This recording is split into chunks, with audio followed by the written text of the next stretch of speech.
આ તરફ રાજ્યની 14 શાળાઓ સામે સીબીએસઈ દ્વારા મોટી કાર્યવાહી કરવામાં આવી છે। ડમી વિદ્યાર્થીઓ હોવાને લઈને સીબીએસઈએ માન્યતા રદ કરી છે।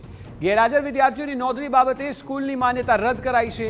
અમદાવાદની 4 શાળાઓનું સીબીએસઈ એફિલિએશન રદ કરાયું છે। જામનગર અને રાજકોટની 2 શાળાઓનું એફિલિએશન રદ કરવામાં આવ્યું છે। સુરત અને ભરૂચની શાળાઓ સાથેનું એફિલિએશન રદ કરાયું છે। सूरत वलसाड और अमरेली एक शाला की मान्यता पण रद्द कराई है। सीबीएसई की टीमें 18-19 डिसेम्बरे देशभर की शालाओं में तपास करी थी। नोंधाया करता शाला में ओछा विद्यार्थीओ मळता नोटिस अपाई। नोटिस बाद आखिर सीबीएसई द्वारा मान्यता रद्द करवानी कार्यवाही हाथ धराई है।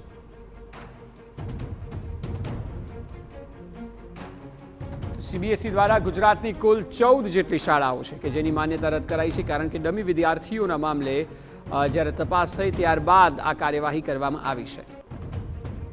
જેટલા નોંધાયા હતા તેના કરતાં શાળામાં ઓછા વિદ્યાર્થીઓ મળી આવ્યા હતા અને એટલે નોટિસ આપવામાં આવી હતી। નોટિસ બાદ આખરે સીબીએસઈ દ્વારા માન્યતા રદ કરવાની કાર્યવાહી કરાઈ છે। વધુ માહિતી આપી રહ્યા છે સંવાદદાતા નરેન્દ્ર રાઠોડ। નરેન્દ્ર, એક રીતે ખૂબ જ કડક નિર્ણય કહી શકાય સીબીએસઈ દ્વારા। આપ જણાવો કે આ શાળાઓનો વિગતવાર ફોલ્ટ શું હતો?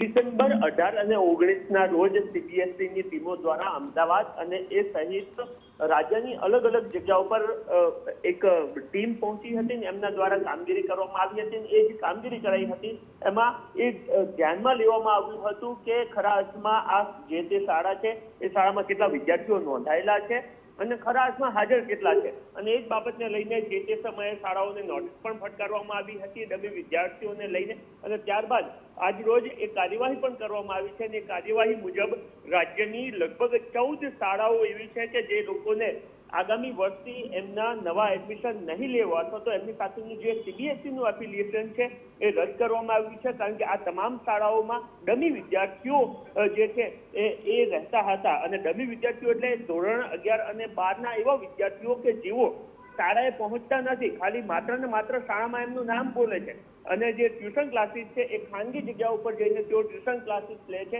અને આ બાબત સીબીએસઈને ધ્યાનમાં આવ્યું હતું ને એના જ કારણે આ પ્રકારનું જે એફિલિએશન છે એમની સાથેનું દૂર કરવામાં આવ્યું છે, રદ કરવામાં આવ્યું છે। મહત્વનું છે કે આ જેટલી પણ શાળાઓ છે ખૂબ મોટી શાળાઓ છે, જે તે શહેરની મોટી અને નાની શાળાઓ છે એમાં 2 કેન્દ્રીય વિદ્યાલયોનો પણ સમાવેશ થાય છે। એનો મતલબ સ્પષ્ટ થાય છે કે મોટી જે ખાનગી શાળાઓ છે કે જે મોટા દાવાઓ કરતી હોય છે એ તમામ શાળાઓમાં આ પ્રકારે ડમી વિદ્યાર્થીઓ એટલે કે વિદ્યાર્થીઓએ જે ખાલી એમનું નામ બોલતું હોય તેઓ શાળાએ ના આવે અને ટ્યુશન ક્લાસીસ જાય તો પણ ચાલી જાય એ પ્રકારની ગંભીર બેદરકારી આ જે તે શાળા દ્વારા દાખવવામાં આવી હતી અને એને જ લઈને સીબીએસઈએ એમની સાથેનું જે એફિલિએશન છે એ રદ કર્યું છે।